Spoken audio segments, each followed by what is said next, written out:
धनीराम एक medical store का मालिक था। सारी दवाइयों की उसे अच्छी जानकारी थी।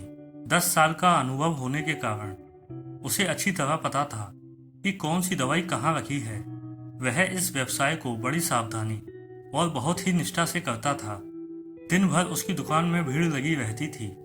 वह ग्राहकों को दवाइयों को सावधानी और समझदारी से देता था, लेकिन उसे भगवान पर कोई भरोसा नहीं था। वह एक नास्तिक था। उसका मानना था कि प्राणी मात्र की सेवा करना ही सबसे बड़ी पूजा है, और वह जरूरतमंद लोगों को दवा निःशुल्क भी दे दिया करता था। और समय मिलने पर वह मनोरंजन के लिए अपने दोस्तों के संग दुकान में लूडो खेलता था। एक दिन अचानक बारिश होने लगी। बारिश की वजह से दुकान में भी कोई नहीं था। बस फिर क्या, दोस्तों को बुला लिया और सब दोस्त मिलकर लूडो खेलने लगे। तभी एक छोटा लड़का उसकी दुकान में दवाई लेने पर्चा लेकर आया। उसका पूरा शरीर भीगा हुआ था। धनीराम लूडो खेलने में इतना मशगूल था कि बारिश में आए हुए उस लड़के पर उसकी नजर नहीं पड़ी। ठंड से ठिठुरते हुए उस बच्चे ने दवाई का पर्चा बढ़ाते हुए कहा, साहब जी, मुझे ये दवाइयाँ चाहिए। मेरी माँ बहुत बीमार है, उनको बचा लीजिए। बाहर और सभी दुकानें बारिश की वजह से बंद हैं। आपकी दुकान को देखकर मुझे विश्वास हो गया कि अब मेरी माँ बच जाएगी। उस लड़के की पुकार सुनकर लूडो खेलते खेलते ही धनीराम ने दवाई के उस पर्चे को हाथ में लिया और दवाई देने को उठा। लूडो के खेल में व्यवधान के कारण अनमने मन से दवाई देने के लिए उठा ही था कि बिजली चली गई। अपने अनुभव से अंधेरे में ही दवाई की शीशी को झट से निकालकर उसने लड़के को दे दिया। दवा के पैसे देकर लड़का खुशी खुशी दवाई की शीशी लेकर चला गया। अंधेरा होने के कारण खेल बंद हो गया और दोस्त भी चले गए।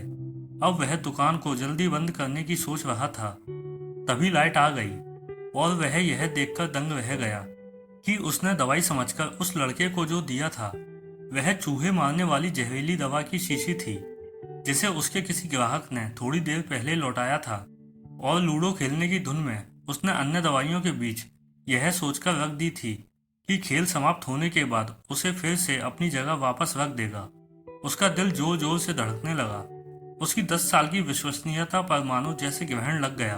उस लड़के के बारे में वह सोचकर तड़पने लगा। यदि यह दवाई उसने अपनी बीमार माँ को पिला दी तो वह अवश्य मर जाएगी। लड़का भी छोटा होने के कारण उस दवाई को तो पढ़ना भी नहीं जानता होगा।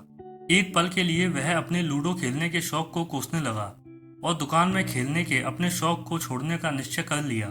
पर यह बात तो बात के बाद देखी जाएगी। अब उस गलत दी दवा का क्या किया जाए। उस लड़के का पता ठिकाना भी तो वह नहीं जानता। कैसे उस बीमार माँ को बचाया जाए। सच कितना विश्वास था उस लड़के की आंखों में। धनीराम को कुछ सूझ नहीं रहा था। घर जाने की उसकी इच्छा अब ठंडी पड़ गई थी। दुविधा और बेचैनी उसे घेरे हुए थी। घबराहट में वह इधर उधर देखने लगा। पहली बार श्रद्धा से उसकी दृष्टि दीवार के उस कोने में पड़ी जहां उसके पिता ने जिद करके श्री बांके बिहारी का छोटा सा चित्र दुकान के उद्घाटन के वक्त लगा दिया था।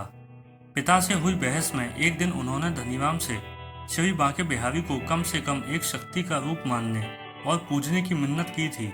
उन्होंने कहा था कि भगवान की भक्ति में बड़ी शक्ति होती है, वह हर जगह व्याप्त है और श्री बांके बिहारी जी में हर बिगड़े काम को ठीक करने की शक्ति है।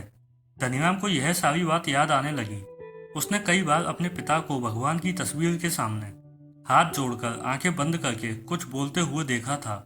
उसने भी आज पहली बार दुकान के कोने में रखी उस धूल भरी श्री बांके बिहारी श्री कृष्ण की तस्वीर को देखा और आंखें बंद कर दोनों हाथों को जोड़कर वहीं खड़ा हो गया। थोड़ी देर बाद वह छोटा लड़का फिर दुकान में आया। धनीराम बहुत अधीर हो उठा। क्या बच्चे ने माँ को दवा समझ के जहर पिला दिया? इसकी माँ मर तो नहीं गई? धनीराम का रोम रोम कांप उठा। पसीना पोंछते हुए उसने स्थिर होकर धीरे से कहा, क्या बात है बेटा, अब तुम्हें क्या चाहिए? लड़के की आंखों से पानी झलकने लगा। उसने रुकते रुकते कहा, बाबूजी बाबूजी, माँ को बचाने के लिए मैं दवाई की शीशी लिए भागा जा रहा था। घर के निकट पहुंच भी गया था। बारिश की वजह से आंगन में पानी भरा था और मैं फिसल गया। दवाई की शीशी गिरकर टूट गई। क्या आप मुझे दवाई की दूसरी शीशी दे सकते हैं बाबूजी? धनीराम हक्का बक्का रह गया। क्या ये सचमुच श्री बांके बिहारी जी का चमत्कार है? हाँ हाँ, क्यों नहीं। धनीराम ने चैन की सांस लेते हुए कहा, लो यह दवाई, पर मेरे पास पैसे नहीं हैं। उस लड़के ने हिचकिचाते हुए बड़े भोलेपन से कहा, कोई बात नहीं, तुम यह दवाई ले जाओ और अपनी माँ को बचाओ। जाओ जल्दी करो, और हाँ, अब की बार जरा संभल के जाना। लड़का अच्छा बाबूजी कहता हुआ खुशी से चल पड़ा। धनीराम की आंखों से अचानक आंसुओं की धार बह निकली। श्री बांके बिहारी जी को धन्यवाद देता हुआ अपने दोनों हाथों से उस धूल भरी तस्वीर को लेकर अपनी छाती से पोंछने लगा और अपने माथे से लगा लिया। आज के चमत्कार को वह पहले अपने परिवार को सुनाना चाहता था। जल्दी से दुकान बंद करके वह घर को रवाना हुआ। उसकी नास्तिकता की घोर अंधेरी रात भी अब बीत गई थी और अगले दिन की नई सुबह एक नए धनीराम की प्रतीक्षा कर रही थी। जय श्री कृष्ण।